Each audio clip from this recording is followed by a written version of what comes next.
Hi guys, Dayna here with the Rattlers, and of course here is Fang. We're excited this morning to share with you a story. With baseball on a lot of people's minds these days, Fang wanted to share his favorite story with everyone. It's Curious George at the baseball game. Fang, are you ready? All right, here we go. Curious George at the baseball game. This is George. He was a good little monkey and always very curious.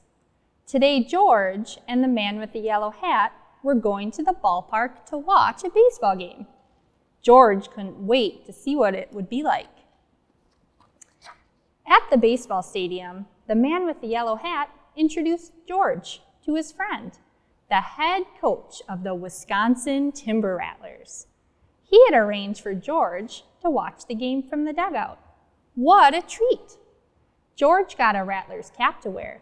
Then he sat on the bench with the players. He felt just like part of the team.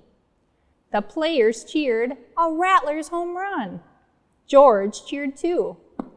The players groaned at a Rattler's strikeout. George groaned too. Then George noticed one of the Rattlers' coaches making funny motions with his hands. He touched his cap. He pinched his nose. He dusted off his shoulder. Thought George. Maybe this was another way to cheer on the team. So George made some hand motions too. He tugged at his ear. He rubbed his tummy. He scratched his chin. Just then, a Rattlers player got tagged out at second base. The player pointed at George. "That monkey," he said. "He distracted me with his funny signs." Oops! The coach had been giving directions to the base runner. George's hand signals had taken his mind off the play. Poor George!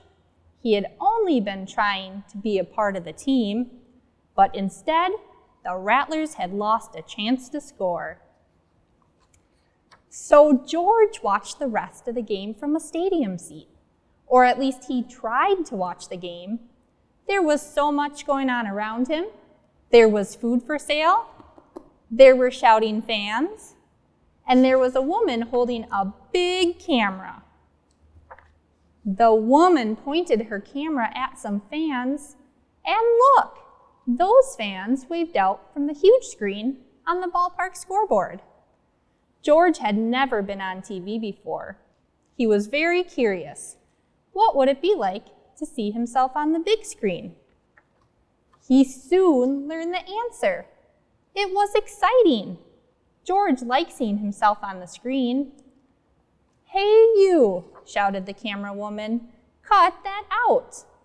Uh-oh, George had gotten a little carried away. He ran off with the angry camera woman hot on his heels. In the busy stadium breezeway, George hid behind a popcorn cart. He waited for the camera woman to pass by. But just then, George heard a noise behind him.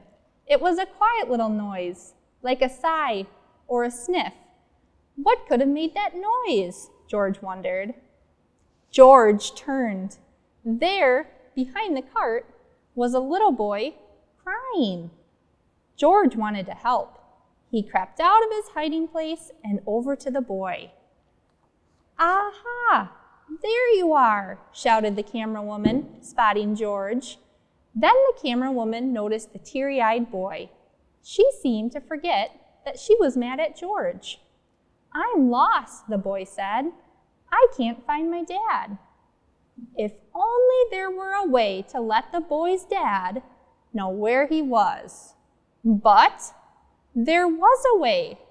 The camera woman aimed her lens at the little boy, and there he was on the big screen for everyone to see, including his dad. Within minutes, the boy and his father were together again, and the man with the yellow hat had come to find George.